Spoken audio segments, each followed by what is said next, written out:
Kaiser Institute, our mission is to train the next generation of selfless leaders and organizations. Part of the process of activating selflessness in your life and business is honing the skill of serving. This isn't typically something that people can do effectively right away. So we put together a video of our Kaiser members sharing their experience of applying selfless service in the marketplace. Like the ability to help regardless of whether it's 70,000 square feet or 700 square feet. You're going to get the same type of service from me regardless of what it is. And those 700 square footers are very surprised that anybody's giving them the time of day and willing to walk through the very specific natures of their leases and different strategies that they can utilize. It's so unusual to have someone approach you in a way to be served that often the first reaction is a complete refusal of what you want to do for them because they think there's another angle there. But in reality, my favorite time to meet a potential client is when I, as a real estate agent, can't offer them anything. They just signed a lease. They just got done repositioning. So from their viewpoint, there's a hurdle that's been, removed because they're thinking, this guy can do nothing for me. Why is he still trying to offer me service? I think it's a different way of doing business, right? But being very authentic with people and really connecting with people at a very deep level, looking to build trust, right? And excitement and synergy, right? So having an experience on looking at ways to serve from a perspective of gift giving, right, and giving of ourselves and thinking outside the box, specifically when looking to create new relationships. Our team specifically has had some great successes in that as of recent. That's been exciting both in-house and on the other side, right? So much so to the extent of this particular now client expressed to us when he received this gift, very unexpected, shared it with his family, right? It meant so much that his pops actually was brought to tears and had that much of an impact where he was very bold in saying, when can we meet with you? Which then has turned into a relationship that will last for years to come and open up other doors. Has been very rewarding. Because I'm more of a project manager versus a broker here. So pretty much on a daily or weekly basis, I'll be assisting all the brokers and the teams with numbers and analysis. And, a lot of times those deals don't pan out, but it's not about me. And, I spent one day specifically with the broker who ended up spending 3/4 of a day in a car to go get something notarized for a client. And I happened to be a notary at the time. So, just ate up a lot of time, but had nothing to do with me, no benefit to me. So, I came to Kaiser with that just ingrained in me, selfless service. And it's pretty much a daily routine. It's not a short-term gain. This is, you're in it for the long haul. So if you get into this business or get into Kaiser and you're focused on making money quarter one or whatever it is, then you can't really do both. You can't be focused on money now and serving, because the way it's modeled, service is building relationships, and it takes time. So I think that can be a downside to that model when you're so focused on just getting money now. I gotta reach that quota. It was very common for me in my last firm, where I was the world's top producer for almost 20 years, to be asked, where's this deal in your pipeline? How come this hasn't funded yet? When are we going to collect this money? That you get kind of a running scared mentality. Like you see that boss's caller ID or email coming, you're like, oh, what am I in trouble for now? I found I was unfortunately devoting way too much percentage of my working week to getting to a place where I wouldn't have to react badly like that. So I would try even harder to go for the money, to always be ahead on it, so I would never be interrogated about it. And then I move over to a mentality where we don't go meet a prospect and talk about business or money. We wouldn't think of it. We're learning their world and trying to find out what's their family life like and who's their favorite sports team and stuff, so that we can have a trusting person-to-person relationship. And I would think, oh gosh, now I'm wasting all that selfless service time and I'm not getting ahead on my numbers. And I found exactly the opposite. So much overburden of useless work to get, win, or collect money to get everybody paid evaporated off my plate. And now I can just go be genuine. And guess what?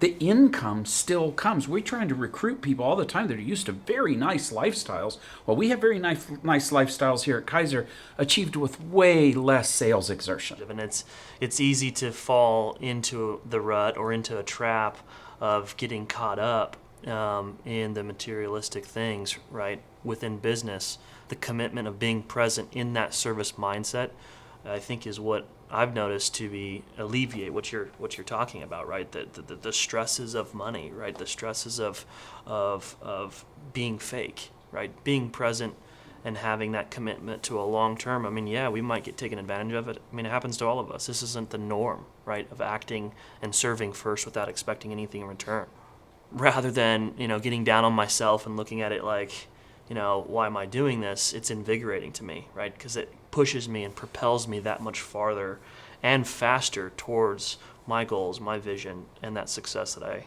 deeply desire. You just made a great point, Andrew. Sometimes you get burned, but it still feels right to have done the right thing, even though sometimes it doesn't work out. But what's cool is when you find that unique experience, and I've that's what I enjoy about Kaiser. Jonathan said something interesting to me just last week, because it was an account that we didn't get, and I was really ticked off because we didn't get the account. He says, "Todd, we win some, we lose some. What are you worried about?" And I realized, I'm getting too stressed out about the numbers side of it again, instead of realizing, you know what? That might not have been a good client for us. There might have been another reason why they should have been a client. We wouldn't have served them right. Whatever the reason, it doesn't matter. Go find the next one. Go talk to the next person. So, you get burned, you work hard, and you think you're going to win, and sometimes you don't. That's okay. Go get the next one. Once you start realizing that serving others is an option, there's no shortage of opportunities to serve. And actually, the problem becomes, where do I find the time to get all this in, To your point, Ben, what I've seen is just the alignment between your private life and your professional life. When you have that integrity, right, it's integrated with each other. It's easy to get spread thin, but at the same time, if you're integrating it into your professional life as well, it really just becomes a lot smoother in terms of your time allocation and how you decide to serve. More oftentimes than not, I get surprised still to this day that I'll actually clients and business opportunities come out of that without any effort. That's absolutely true. It's one of those things that it's easy to integrate it into your life when it's a part of your professional life. I do my best to make sure that my family and my family life and volunteering within that sector of time exists. And from that, people get to see me out in the world, and then naturally they ask what I do. And then that's where those relationships are bolstered and people get to call me when they have a professional need of mine. I used to think that I was selfless in business before I came to Kaiser. And then when I started really thinking about, okay, how can I do this? I can remember one of the first times I saw on Facebook a lady that I've known for a decade. She'd broken her foot.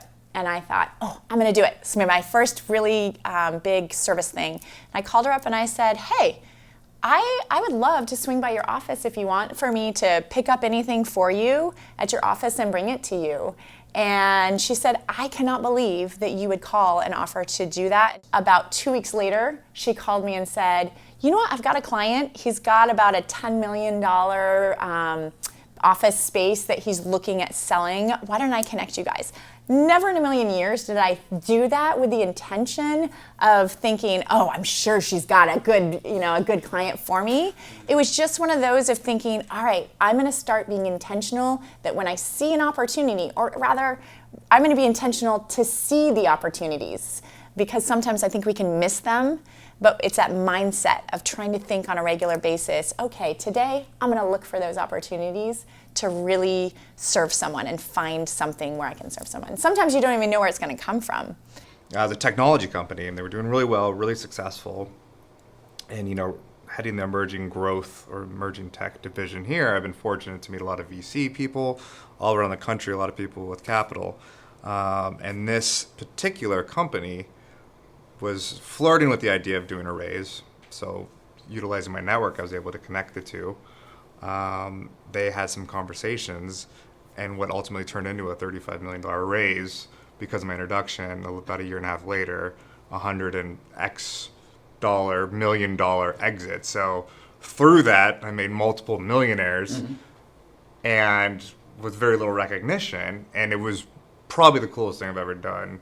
Way better than picking up a commission check. And it was one of those, I did that, which was kind of cool, you know what I mean? So to say selfless, I don't believe in selflessness, because to be happy and to be pure, it's exciting for yourself. So I'll do all this stuff for me all day. If it means like serving and buying things for people. So I have an opportunity to serve with a group of parents, and the parents and I host a trunk or treat for children with autism. And with that, I'm able to really be out there in the community, providing a great experience for little ones and families to have a more normal Halloween experience. I love the rewarding nature of that chance, that opportunity, and I love being able to give back to the community with that event every year. We do this thing through my mother-in-law called Operation School Bell. And what that is it dresses kids, just like it sounds, for charter schools.